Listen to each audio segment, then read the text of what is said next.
మిత్రులారా, మీకు ఒక మనవి.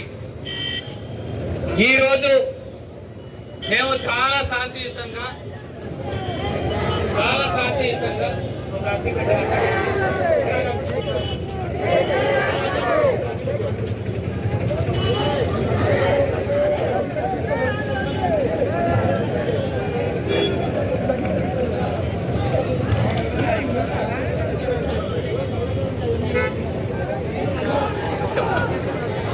మిత్రులారా, ఒక్కసారి వినండి.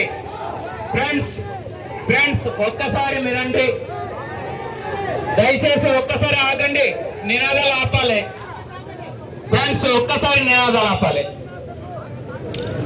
మిత్రులారా, ఈరోజు మన ఉద్దేశం చాలా స్పష్టంగా మేము చెప్పాం.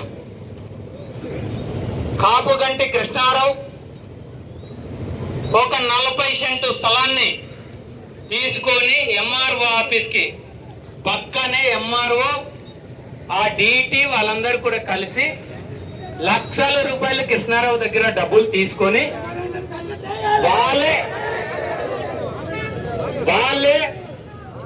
మొన్న శనివారం సెంటరింగ్ వేసి ఆదివారం రోజు స్లాబ్ వేసుకోండి, మేము ఎవరు అధికారులు ఎక్కడ ఉండామో మీకు ఎవరు కూడా అడ్డు ఉండాలని చెప్పేసి వాళ్ళు స్పష్టమైనటువంటి ఆదేశాలు తహసీల్దార్ ఇవ్వడంతో ఈరోజు అది కూల్చివేయాలని చెప్పేసి కలెక్టర్ చెప్పినప్పటికీ కూడా దాన్ని కూల్చకుండా అట్లాగే దాన్ని నాంచుతూ అక్కడ చూస్తూ దానికి కాపలా కాసి ఉన్నారు.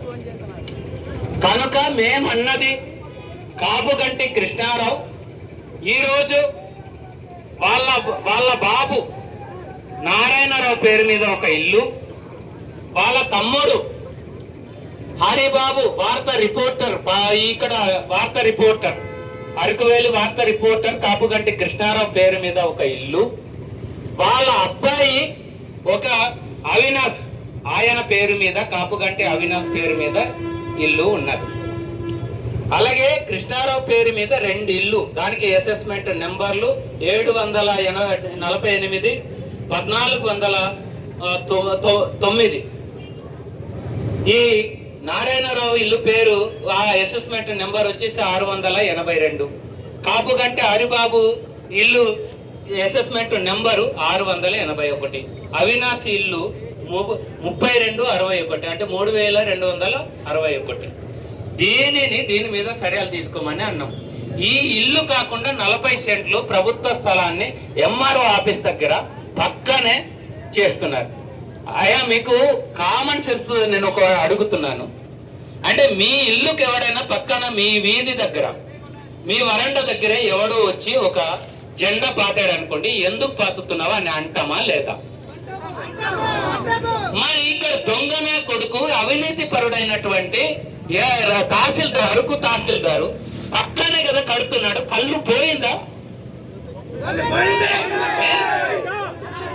కళ్ళు పోయిందా? దాని మీద చర్య తీసుకోమని చెప్పేసి అంటే దొంగ నాటకాలు ఆడతాడా? ఏమయ్యా, ఎవరు అడుగుగలరు? మేము ఏదైనా చేయదలుచుకుంటే ఎవరికైనా సరే ఒక ఐఏఎస్ ఆఫీసర్ కి ఎత్తుకెళ్ళి మేము చంపేయాలంటే మాకు ఏమైనా పెద్ద విచిత్రమా అంటారు మా ఊళ్ళో. ఈ రోజు మాకు ఎందుకంటే అడ్డుపడితే ఇక్కడ రోడ్డు మీదకి వచ్చినటువంటి వాళ్ళకి అడ్డుపడితే మీరు మేమేమైనా చేయదలుచుకుంటే మీరు అడ్డుకోగలరా అంటారు. మీరు దొంగ కొడుకులకి అందరికీ కూడా అవినీతి పరులకి ఈ రోజు సలితమల వెంకటేశ్వర్లు ఐఏఎస్ ఆఫీసర్లు ఇక్కడ సబ్ కలెక్టర్ గా పిఓగా చేసినటువంటి వాడికి ఇక్కడ వందలాది ఎకరాలు ఏజెన్సీలో భూమి ఎందుకు ఎవరి పేరు మీద ఉన్నదో ఈ ఐఏఎస్ ఆఫీసర్లకు తెలియదా?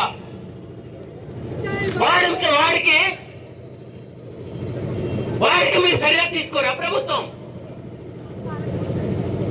లోతేటి శివశంకర్ పేరు మీద ఉన్నటువంటి భూములు ఎన్ని ఉన్నాయో మాకు తెలియదా? మీకు తెలియదా? శరత్ పేరు మీద పిఓగా పనిచేసినటువంటి శరత్ పిఓ పేరుతో ఇక్కడ భూములు లేవా? ఉన్నదా లేదా? ఎక్కడో దొంగన కొడుకు వచ్చి ఇక్కడ కుమారయ్య పేర్ల మీద 100 ఎకరాలు ఉన్నదా లేదా? ఒక బోగస్ నా కొడుకు దొంగ సర్టిఫికేట్ పెట్టుకున్నటువంటి ఎవరయ్యా కర్రీ ప్రభాకర్ వాడి పేరు మీద ఇక్కడ భూములు ఉన్నాయా లేదా? ఇంతమంది పేర్లతో మీకు ఎలాగా దొంగ ఎల్పిసిలు ఎట్లా ఇచ్చారు మీరు చెప్పండి. దొంగ ఎస్టీ సర్టిఫికేట్లు మీరు డబ్బులు తీసుకోకుండా ఇచ్చారా రెవెన్యూ ఆఫీసర్లు? ఇది కలెక్టర్ కి తెలియదా, ఎస్పీకి తెలియదా?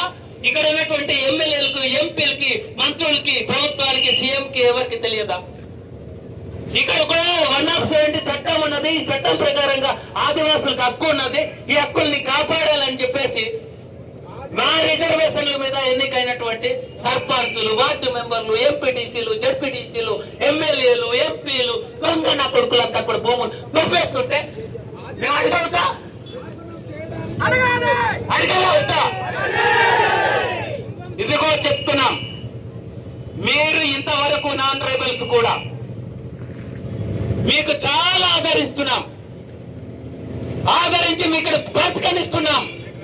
మీరు చేస్తున్నటువంటి ద్రోహం ఏమిటి? విలేకరులు 1,000 మంది ఉన్నారు ఇక్కడ, ఒక్క వార్త రాయలేదు. కాపుగంటి కృష్ణారావు పేరు మీద ఒక్క వార్త రాయడానికి ఏమైంది? నాన్ ట్రైబల్స్ రాయవద్దు, ట్రైబల్స్ రాయవద్దా? ట్రైబల్ రిపోర్టర్స్ రాయవద్దా? మీరు దేనికి ఆశపడ్డారు? మీరు డబ్బులు తీసుకున్నారా లేదంటే బెదిరించారా చెప్పండి. బెదిరిస్తే చెప్పండి, వాడికి వెళ్ళి ఇప్పుడే నేను తగలబెట్టేస్తాను. ఇంకో అగ్గి పెట్టి కూడా పట్టుకున్నాను.